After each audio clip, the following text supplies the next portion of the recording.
Hello. Thank you for joining me today, where I'm going to react to a much requested video. Why Britain is the Center of the World by Johnny Harris. Go check him out, link down below. Big channel. I don't think I've ever heard of him. Huge channel. So, I'm excited to watch this. Go check him out. Why Britain is the center of the world. I don't really know what that means. Maybe they mean, obviously, any place can be the center of the world depending on your perspective of the map. But maybe he means as far as like trade or international affairs or like the way that you usually see the map. Britain's right there in the middle. I don't know. Here it is. Here's the original one. I think there's this misnomer that my orange coat is dead, but no, it's just dying quickly. There's just a good amount of this going on. But I think this thing has a couple more years for sure. All right, good news. This is my desk. I sit here all day and I work and I look at this map whenever I'm daydreaming. I just look at this map. It is in the center on that map. I bought this map off eBay and it was in like an elementary school and now it's in my office. I notice something every time I look at it that kind of irks me. That something is this. This zero. This zero, which is not just one number, but it's actually a corresponding line that looks like this. Uh-huh. Why is this the center of the world? Let's back up here for a second. It is interesting that, you know, I hadn't thought of how that is an actual coordinate, you know? Like it... Not that that's, like, embedded into the universe, but as far as humans, we have labeled that the zero line, you know? Here for a second. The Earth is divided into lines.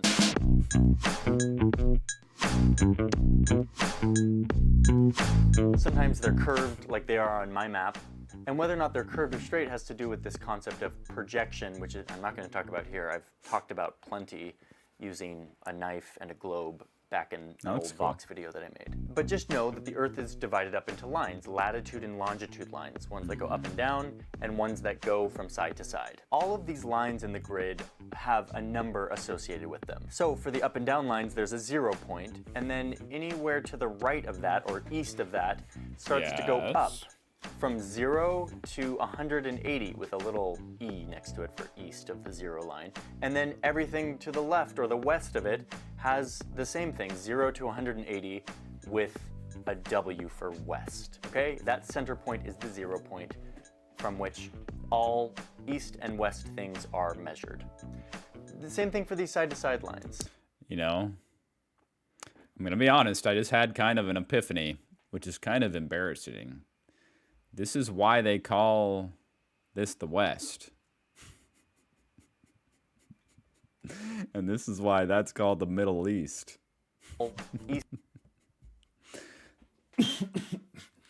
I mean, I guess I never really thought about it, but I have had like maybe that thought in the back of my head, like from what perspective are we the West? You know what I mean? If we looked at the map from the other side, we'd be the East. But I guess because that's how we've drawn these longitudinal lines.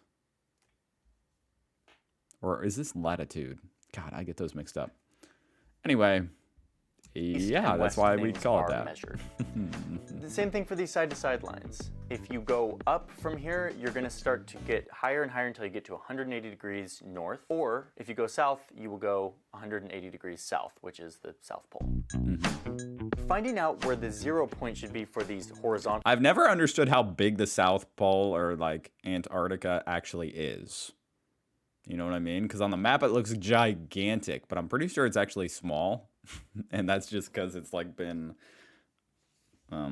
it just looks that way when you lay out the map like this. Lines is actually quite easy. The Earth has these two natural poles, which make for a natural top and bottom of the Earth. There it is. And halfway in between, I mean, it is pretty big. Between those two poles, you have this perfect center point, the equator, which is a very natural place to put this 0 point and to measure everything from. Yeah. The up and down lines are totally arbitrary where Yeah. you decide them.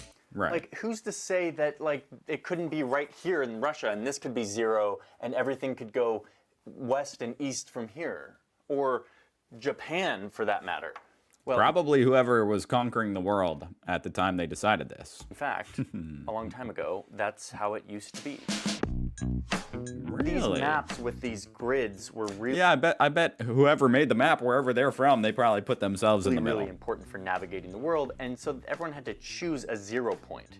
And most would just make their capital or their home base the 0 point. If you lived in Japan, you would just make Japan the 0 point, and the rest of the coordinates would be measured against that 1 0. It's always funny to see the map from this perspective. You know what I mean? And think of United States and North America, South America as being to the east. It's kind of trippy. 0 point, which is Japan. And same if you lived in France or Washington, D.C. This was fine because back then countries kind of just fought wars and competed with each other. They weren't really collaborating or aligning or trading as much as they do today. And so everyone could just have their own maps centered around their place, and they did just fine. But then, around the 1800s, a few things started to happen that completely changed everything. Okay. First, countries and empires, instead of just competing and fighting with each other, started to actually say, like, we should align with each other and trade and be friends because that's better for everyone. Pair this with the fact that map making and sea navigation Only the whole world would just collaborate to make the whole world better. was becoming like a big industry. It was no longer just the king ordering maps to be made for their like expeditions, but now it was like private businesses going out and doing things that private businesses do.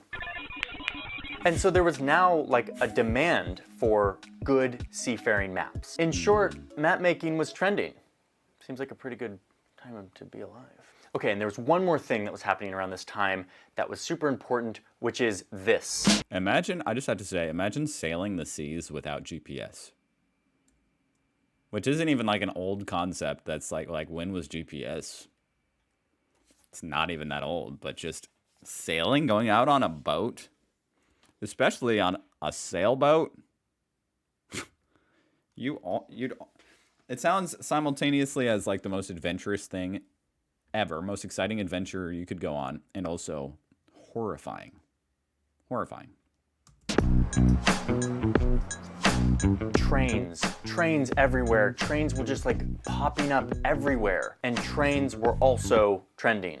People were now able to travel like across the country, not just like on their horses, but on this whole system of trains where you could buy a ticket, get on a train, and end up somewhere hundreds of miles away. My neck And you know hurts. what trains run on, besides coal, is time. Timetables, schedules. How do you know when your train's gonna arrive, and when it's gonna leave, and when it's gonna get there? Time. Some universal set time.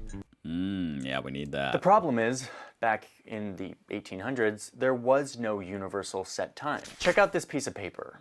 Today, all of these cities and towns would be just on Eastern Standard Time, one time zone. But back then, every town had their own time, depending on when it was noon for them. If they were a little bit east or a little bit west of here, that would be different than in Washington, D.C. Total nightmare for trains. The lifeblood of That sounds, oh my God, that really is a nightmare. Almost like the train business itself would be better off just saying, this is our train time. You know what I mean? Forget your own time.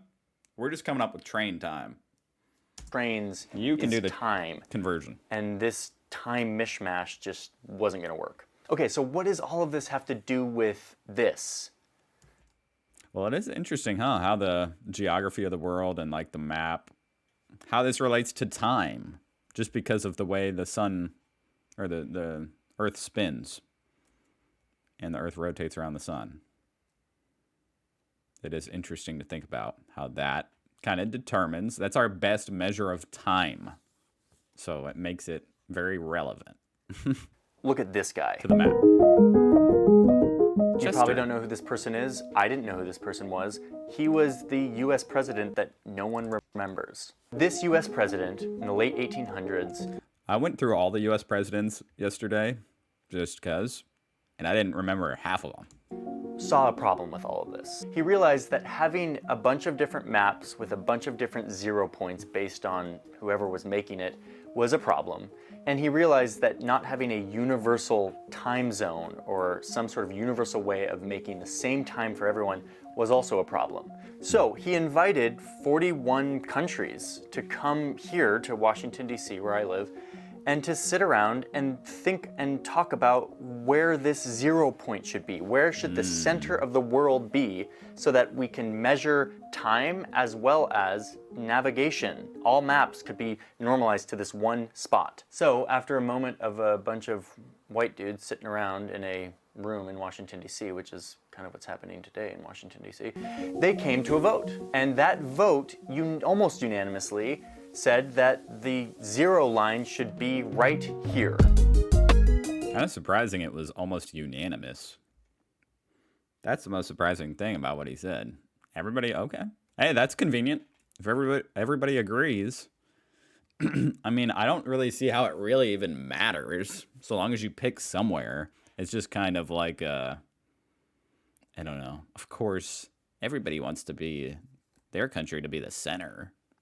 I could imagine, but apparently not. Apparently they were like, yes, right there. I don't know why.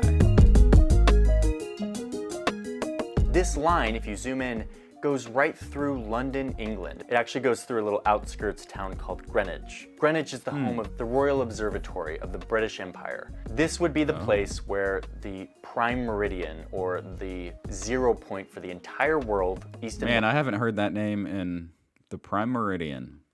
That like sent me flashbacks to kindergarten or elementary school. That's awesome. West would start. Every country at the conference agreed that this should be the case, except for the Dominican Republic at that time called Santo Domingo. Okay. They said no. They were the one country that didn't like this proposal. Where did they want it? And France and Brazil actually abstained diplomatically, which was kind of them saying like, oh, we don't agree with this. France continued to make their maps with Paris as the center point, but eventually they got on board as well. So that's like really close. You know what I mean? Like those maps would have just been slightly different. Gets to the crux of my big question of why the 0 right there, which is a bunch of people voted on it. But why were they so down with Britain having the 0 point being in the center of the world? I mean, he said it was like some observatory was there, which if anywhere is going to be the center, maybe that's how you would decide. Like that makes sense if you would make it somewhere where there's some kind of scientific equipment that, I don't know, you can measure really accurately where it is in space and the sky and the sun and stuff. Well, the answer is because it was 1884 and Britain was just really good at the ocean. The British Empire was by far the biggest, most powerful navy. They had the most experience with maps and ocean faring. And so it was kind of a natural choice to let Britain, the king of the ocean, have this center point. And from then on, maps started to be drafted with Greenwich, this Royal Observatory, as the center point for the east-west divide in the world. Over time, this exact point, exactly where it's drawn, has shifted a tiny bit because of better tools to measure things. And so it's actually like not literally on the Royal Observatory anymore, but it's effectively in the same place that was drawn in this 1880. I'm just curious now. I want to look up this Royal Observatory. In London, you know? I mean, what is it? Is it does it have like telescopes and stuff? Or is it something else? Why is my internet so slow? And now because my internet's slow, I'm making all you people. It's like my slow internet is now your problem. That is not what I expected. That is pretty modest there. A time ball sits atop the octagon room. Now that's pretty neat.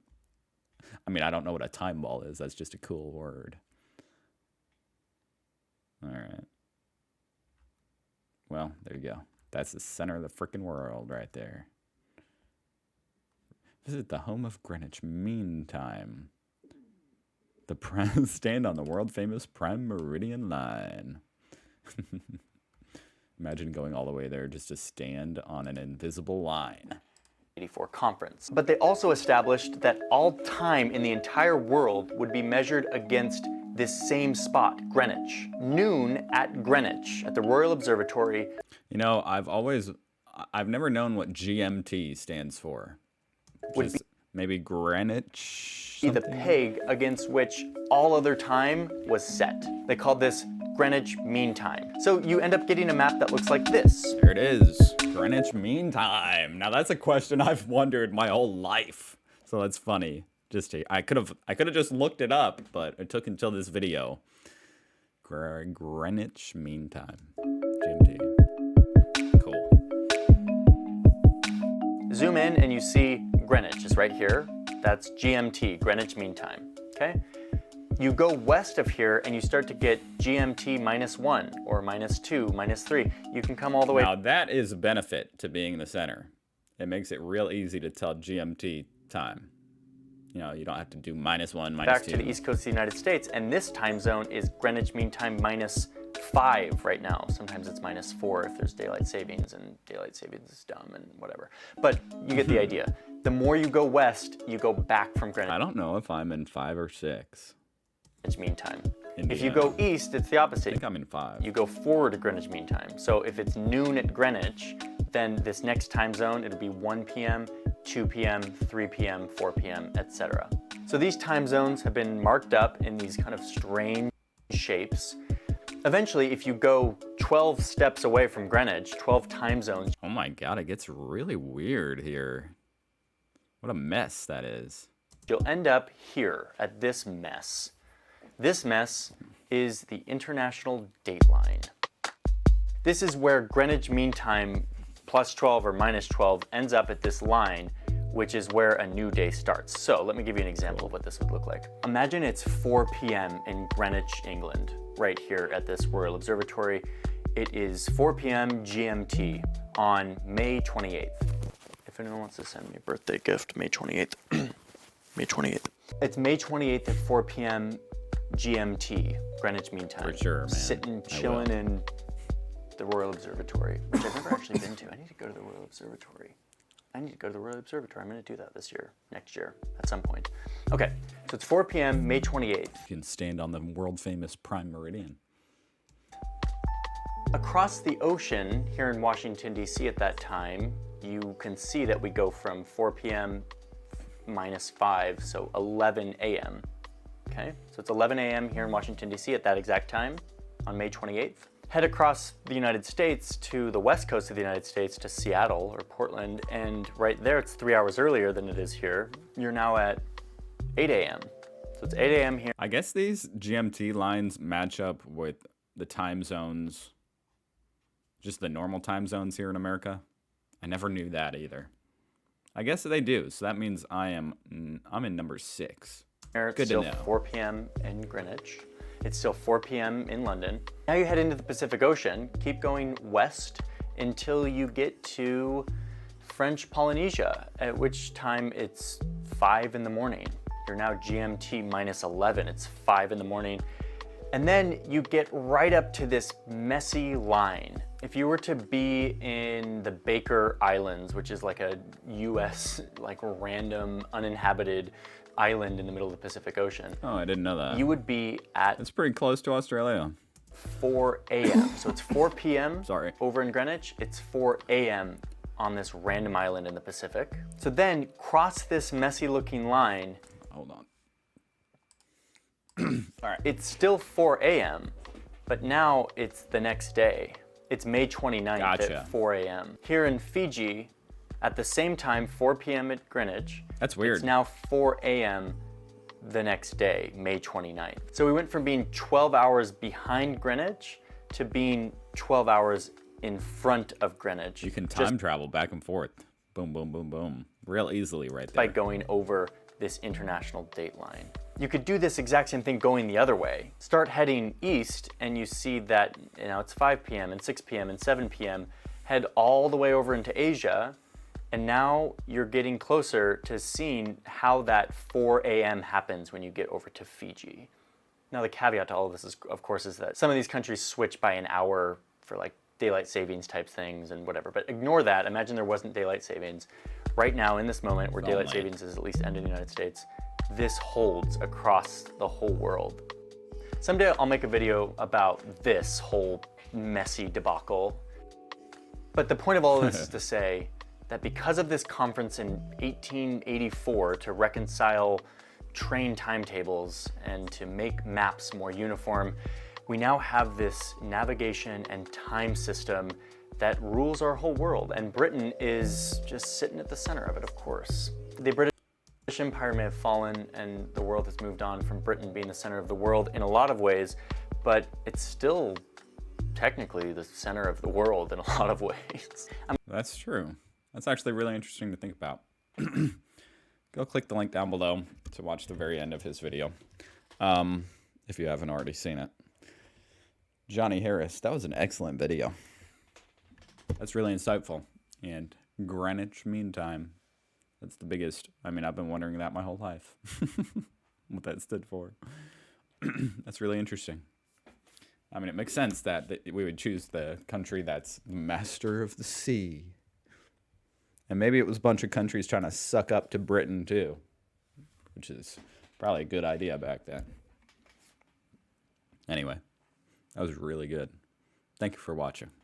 I'll see you guys next week. Have a great weekend. Goodbye.